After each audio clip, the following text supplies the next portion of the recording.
It wasn't inner sight, but at least it was a type of communication. Resistance, pain, and the imagination were what I had in my awareness, and also what was needed as outer feedback to continue. Also learned that most things in my outer life were a corresponder or had to correspond to some project I was working on the inner. For example, my classroom at the time of the Vietnam War reflected the same conflicts that were going on halfway around the world. And by helping the children deal with and resolve their day-to-day conflicts in the classroom, I was also able to learn about the dynamics in the Southeast Asia. And so it went. And by staying intimately involved in daily life, I had an outer perceivable correspondent to my inner lives. Now I know it was coordinated by the angels. It was an outer sound correspondent to distant situations I was also working on, which brings me to the new children.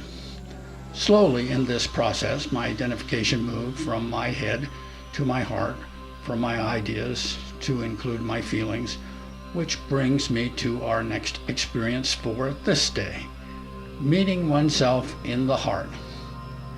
Today's experience only requires the imagination. I adapted this exercise after reading Kathy Chapman's channeling of Amana, the World Mother. It is not new or my own, but I wanted to share it with you. First, balance yourself by letting go of excess tension. Do that now in the physical. Relax.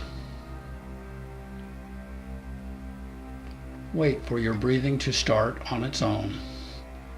Then, in your imagination, enter your physical heart center from the back until you reach your altar heart.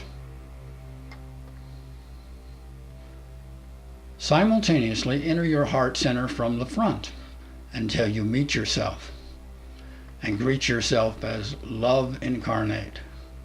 Smile and radiate out love to all beings.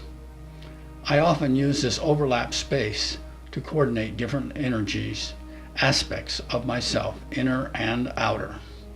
Getting back to the incoming children, if my experience is anyway typical of the new, and I don't know that it is, I can only assume that they will be coming in ways that are totally individualized. I came in with the triality, resistance, pain, and imagination to work through. Each of us is different.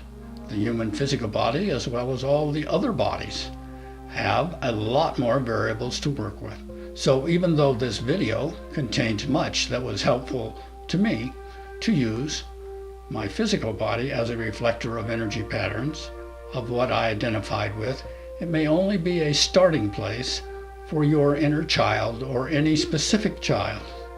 Apparently our journeys are unique and yet overlap each other at the same time. I offer my unique experience as a guide for anyone like myself who is unfolding or sprouting in the dark. In my case, it was mostly through embodied sound. I call it a sound hologram, which I totally believe. Anyway, called the physical body. I now realize that it is but a single step in entering the fifth dimension. Simultaneity of sound from the bottom up, the grounded physical body. Activating this sequence was natural but not easy for me. No one else's path held for any length of time. I would try them and they would seemingly work, sort of, but they never integrated. Unfolding my path, or you on your path, on this planet of density and free choice, is your journey. Hopefully my journey enriches yours. Press pause, write down the next chapter, Sprouting 8, Be Entrained. And this is to coordinate through the levels. See you there.